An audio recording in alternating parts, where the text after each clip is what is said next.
Okay, Psalm 88. I'll be honest with you, if you're going to skip one single psalm, this is the one to skip. This one is not fun. In fact, there's a famous old theologian, James Montgomery Boyce, that said this: "It is good that we have a psalm like this, but it is good that we have just one." It's the end of book 3. Books 1 through 3, really the numbers that are there, if you were to lay them out and talk about styles, they equate to 2 out of every 3 is a lament.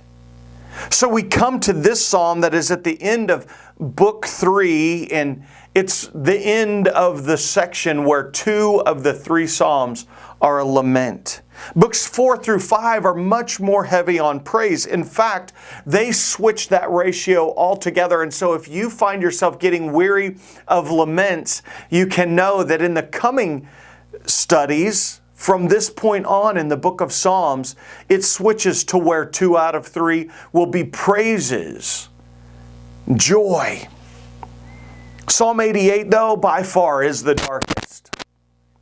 So you would say, why do it? Well, 1, it's real. And 2, I want you to see it's not the end. It's the end of this particular book as far as chapter 1, 2, and 3. There's 5 books in the book of Psalms, but this is the 3rd one, and it's at the end of that. But it also is pointing towards there's something much greater, and it's very similar to life as a whole. Sometimes we have these moments or these seasons that seem so dark, and they're not the end. So when we study this today, there's several reasons. I'm going to go ahead and read it.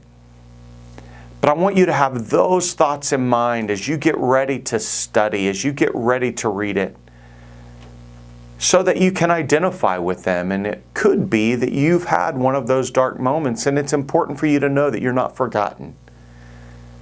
But it's also important for you to know that it's not the end. So, read this with me. Psalm 88. O Lord God of my salvation, I cry out day and night before you. Let my prayer come before you. Incline your ear to my cry. For my soul is full of troubles, and my life draws near to Sheol.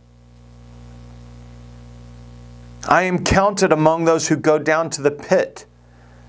I am a man who has no strength, like one set loose among the dead, like the slain that lie in the grave, like those whom you remember no more, for they are cut off from your hand.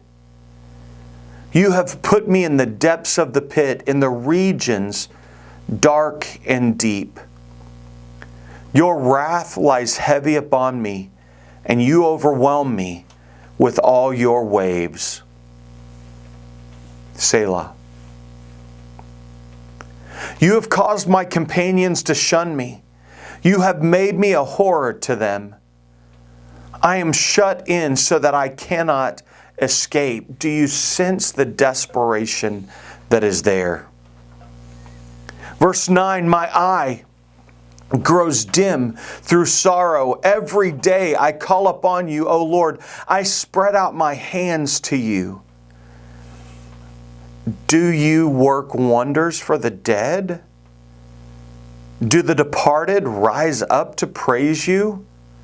He's saying, think about it. Selah.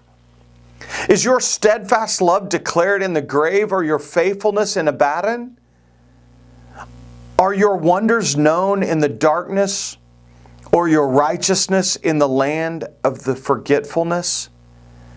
What is he talking about? That he is literally a breath from death. He is right there feeling like everything is bad, and he's saying, God, save me, because dead people don't get saved. But I, O Lord, cry to you. In the morning my prayer comes before you. O Lord, why do you cast my soul away? Why do you hide your face from me? Afflicted and close to death from my youth up, I suffer your terrors. I am helpless. Your wrath has swept over me. Your dreadful assaults destroy me.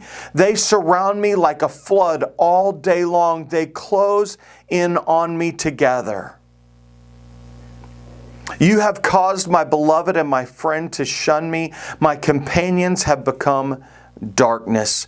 Here we see a total surrounding, desperation, the literal breath of death, this massive darkness that he's suffering from. And in most Psalms, there comes a turn where he says, oh, but you, God. And here he doesn't. It is simply devastating. You may have lived a day like this. You may have a day like this in the future. And I want to remind you that this is not the end of the book. This is the end of a section. This is the end of a moment. But God has a whole new season ahead. Trust Him.